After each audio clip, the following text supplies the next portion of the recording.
I'm Katrina, and this is Sow and Tare. And guys, I am conflicted. All this green right here, you see the line of green right here, all this green, this is called knapweed. It is a pretty invasive plant, and it is really, really prolific. It is prolific. And I have always been taught that it is just this evil plant. It spreads mostly by, well, pretty much by humans, spreads along roadsides specifically because its tires pick up these seeds and disperse them along the roadside. Also, if the flower has bloomed and it has been pollinated and then it's cut, I have heard that those will actually turn into seed and make seed from there. These are all things I have been told, haven't looked them up. I learned about knapweed when I was with the Forest Service on a YCC crew, Youth Conservation Corps crew, basically a trail crew. And for, I think it was 2 weeks, it might have just been one, felt like two. For 2 weeks, we were on knapweed patrol. And I tell you what, I learned to identify this plant going down the freeway at 55 miles an hour. That was the speed, no speed limit. That was the speed in Oregon at the time. And when we learned about it then, the person teaching us said that they thought that it also caused cancer by touch. So there had been someone that had been with the Forest Service who had pulled a lot of this by hand without gloves, and we were told it was very, very important that we wear gloves because of this, because he got cancer on his thumb, and it was presumed it was from this plant. I have stories, I don't have evidence, but if I'm dealing with it and I'm going to do that, I'm going to be wearing gloves. You choose to do what you want to do. Now, I'll move these bunnies and I'll tell you a little bit more.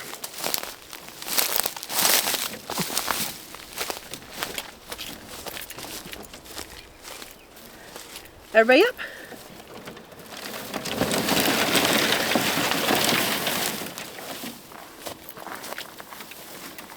Everybody up? One more time.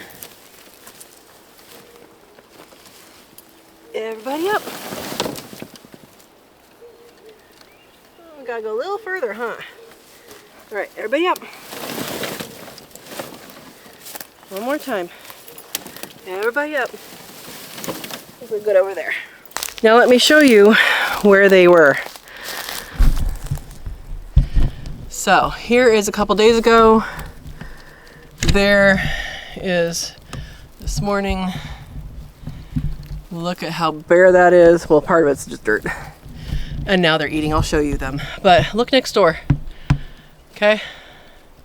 That's what this looked like. That looked like that.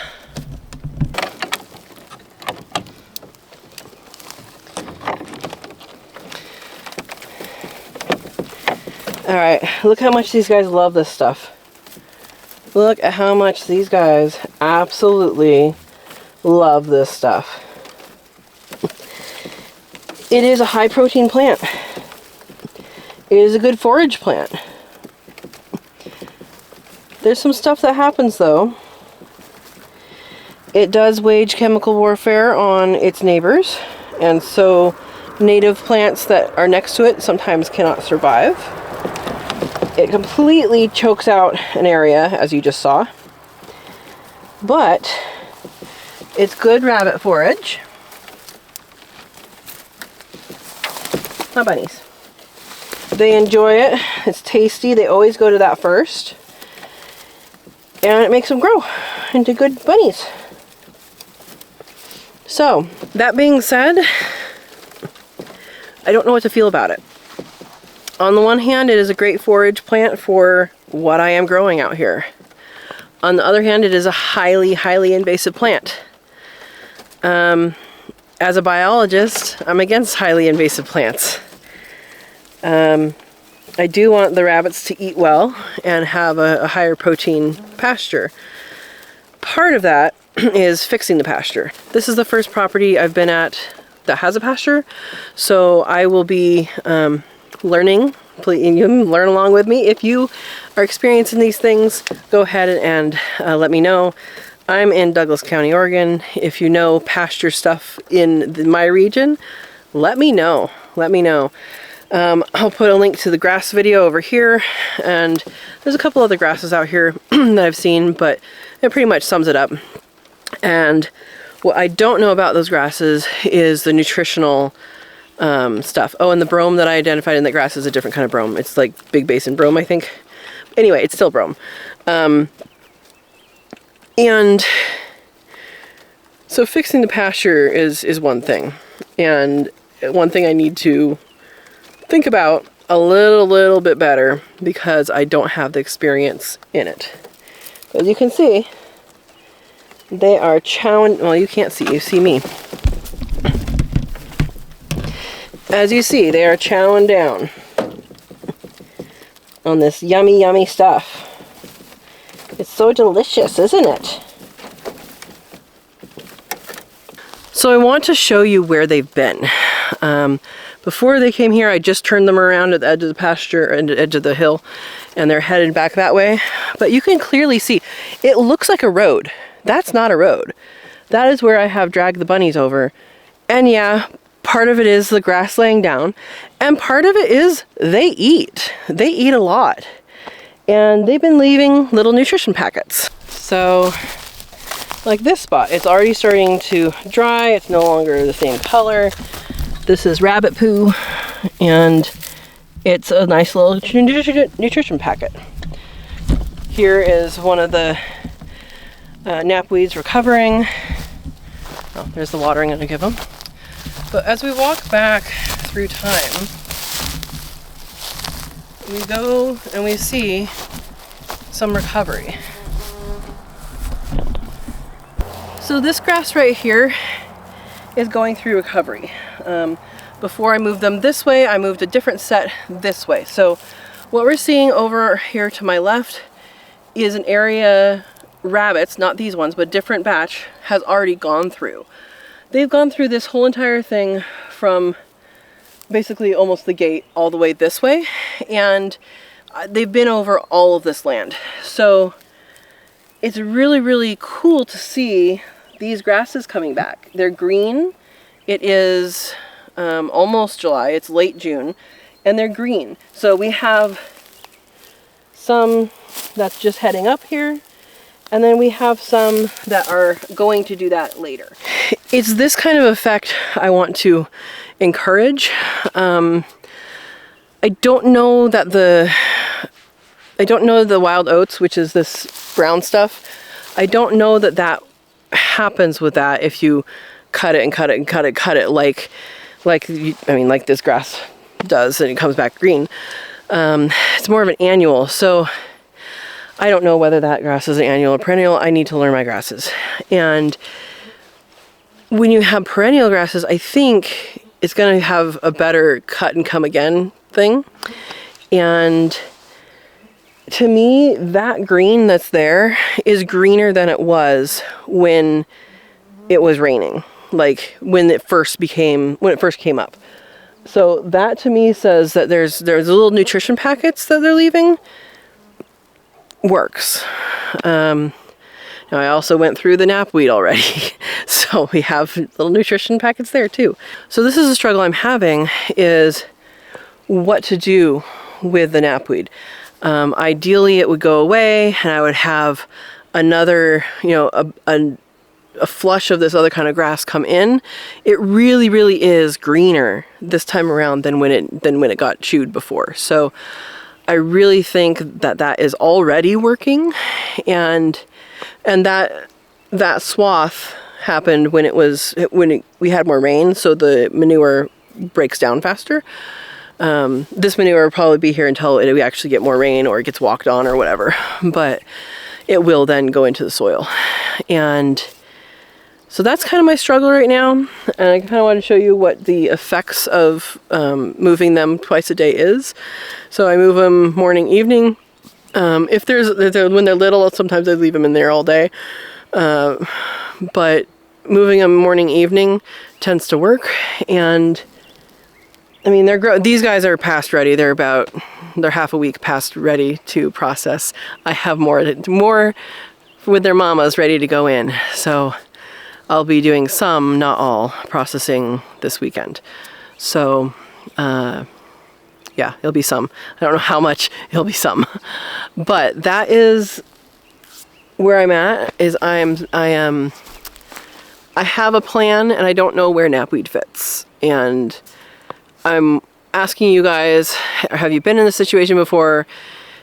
I have a feeling if I let it stay, it's just all going to become knapweed, and that's not necessarily what I want. You know, a little patch here and there might not be bad, but I have a feeling it would take over. And if you're in Douglas County, Oregon, I would really appreciate some advice on just general pasture stuff in our region. There's a lot of different kinds of grasses here, and there's definitely some that just top out and they're done and they're gone right now. So like the wild oats and the barley, they're just, all of it's gone. They're all dead and standing, and for sure. I think those are the only two that oh, and the brome. There's some brome that's barely green, but it's gonna go pretty soon. So I know that part of this is having grasses that do well at different times of the year might be a good thing, and these are the things I don't know. So asking your help, let me know, and hopefully this helps you to at least start a thought process of a challenge you are having. And if you have a challenge that you want assistance with or help with, put it in the comments, and myself and other people can answer what we think might be going on or help that. And I also have a live chat every Monday at 6 p.m. Pacific time, and where we talk about all things homesteading. So pasture is going to be on the list at some point. So gotta go water my bunnies. I do give them pellets as well. Honestly, with stuff that thick, I don't need to. In fact, I'm not going to tonight because I know they have plenty of food, and then I'll give them more later. Pellets are you know, balanced nutrients, whereas they're like eating basically one plant right now. But they'll be fine. Need to give them water. So I also have a tractor right over there, and this is the driveway up the hill. And all that green you see is primarily knapweed. So you can see it's along the sides, and you can see the area here where it's taller and then it's lower here. Well, that is where the bunnies have not been. This is where the bunnies have been. So I'm using them for vegetation control as well.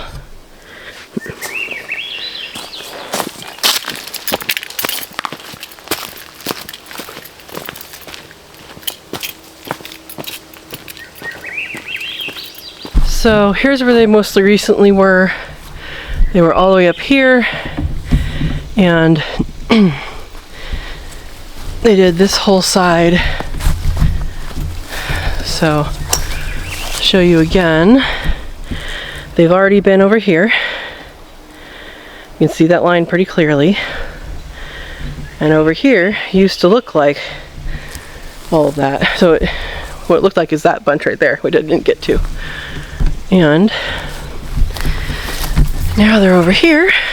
Now this is a smaller tractor, which would be ideal for doing this kind of thing, but I have too many in there, so I gotta move them multiple times a day. And I think 5 is a good number for that size. It's 2 by 8. The other ones is 4 by 8.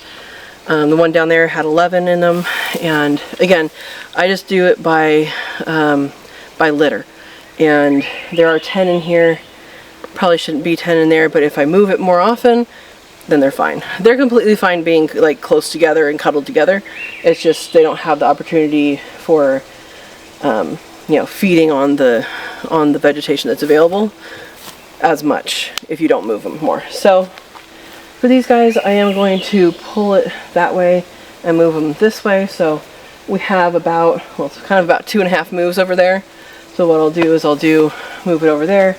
and tomorrow's moves will be over there, and then I'll slide them down further. And we can keep going in a circle like this if I needed to, but these guys are past due. These are the ones that I'm going to be starting processing this weekend. So some, if not all of them, will be processed this weekend, and we have more grow outs to move into here when it's empty. So, all right, I'll show you how I move this one. Usually I pick it up and I set it down. On the other side I pick it up and set it down. But in this case, it needs to move this way, so I do end up sliding it. I am going to be adding skis to the bottom of some of these to make it easier to move. I don't think I need to do that with this one because it is smaller. Of course, the bunnies always go to the side I'm lifting for some reason. So they're just so excited to move. All right, I'll show you how I move them. You guys, why are you all crowded on that side? Go over there. Go over there. Go over there. Go. Thank you, 2 bunnies that listened. All right.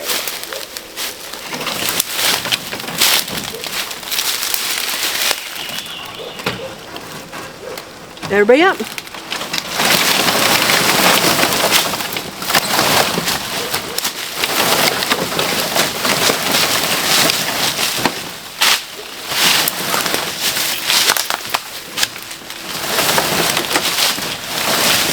Alright, we made it. Now there are some branches over here, so I'm just going to push it down a little bit so the back end is on the ground. You guys are cooking.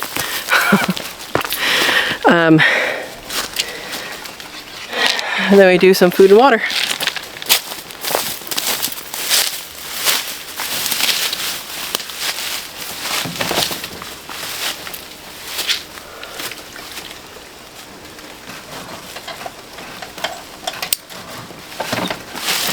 Hi guys.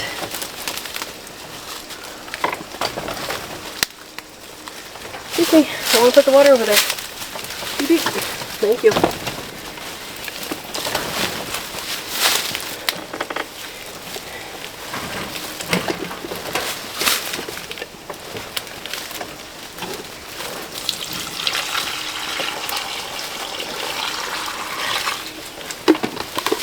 Now I will be adding buckets and kind of like automatic drinkers to these at some point. I just haven't had time to do it.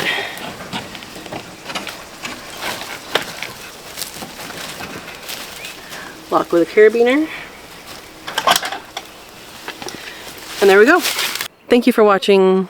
I hope this gets you thinking. I hope I get some answers and suggestions. And I hope you have a wonderful day. Thank you for watching.